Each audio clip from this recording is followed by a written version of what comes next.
আপনার কপালে, আপনার ভাগ্যে যিনি আছেন তার জন্য সবটুকুন ভালোবাসাকে আপনি জমিয়ে রাখবেন। আপনি জানেন আপনার জীবনে, বৈবাহিক জীবনে একজন সঙ্গিনী আসবেন, এটা এক্সপেক্টেড। কিন্তু আপনি এখন থেকে যদি কোথাও প্রেমের নামে অবৈধ সম্পর্ক করেন, অবৈধ রিলেশন করেন, হারাম সম্পর্ক স্থাপন করেন, তাহলে দিন শেষে আপনি কিন্তু আপনার সেই হবু স্ত্রীর সাথে বিশ্বাসঘাতকতা করলেন। একজন নারী হিসাবে আপনি যদি কোনো ছেলের সাথে অবৈধ সম্পর্ক করেন জাস্ট সময় কাটানোর জন্য, জাস্ট টাইম পাস করার জন্য, তাহলে আপনি আপনার সে হবু স্বামীর সাথে বেঈমানি করলেন, আপনি তার সাথে বিশ্বাসঘাতকতা করলেন। গোটা পৃথিবী বলবে আপনার যৌবনকে আপনি এনজয় করেন, আপনি যৌবনের উচ্ছলতায় হারিয়ে যান, আপনি ভোগ করেন। ইসলাম আপনাকে বলবে আপনি কন্ট্রোল করেন, আপনি নিজেকে নিয়ন্ত্রণ করেন, তারুণ্যে যেন কালিমা না লাগে।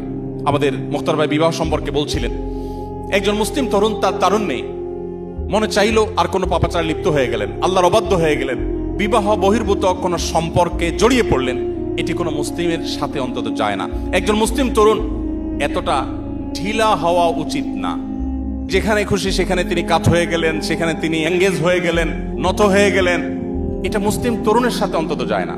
বিশেষ করে কোনো মানুষ বিবাহিত লাইফে থাকলে, তিনি যুগলবন্দি জীবনে থাকলে অন্য কারোর সাথে সম্পর্ক রাখাটাকে গোটা পৃথিবীর সকল সমাজ খারাপ মনে করে। এটাকে মনে করা হয় নীতিহীনতা, যে তুমি একজন স্ত্রী থাকা সত্ত্বেও আরেক নারীর প্রতি কেন আসক্ত, স্বামী থাকা সত্ত্বেও আরেক পুরুষের প্রতি কেন আসক্ত, এটাকে গোটা পৃথিবীর মানুষ দোষের বিষয় মনে করে।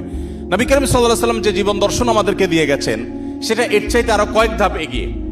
সেটা হলো আল্লাহ আপনাকে যে তারুণ্য দিয়েছেন, এ তারুণ্যের সবটুকুন ভালোবাসা আপনি জমিয়ে রাখবেন আপনার সে জীবন সঙ্গিনীর জন্য।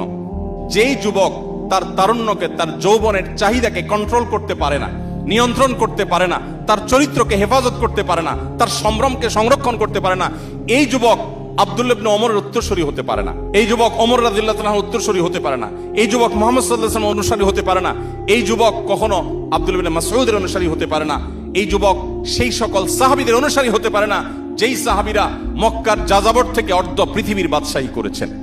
আপনি তাদের অনুসারী, সেই নবীর উম্মত যে নবী তার যৌবনকে হেফাজত করেছেন এবং হেফাজত রাখতে বলেছেন। অতএব এই সংগ্রামে আমাদেরকে জিততে হবে এবং জয়ী হতে হবে। আল্লাহ তাআলা আমাদের সবাইকে সেই তৌফিক দান করুন।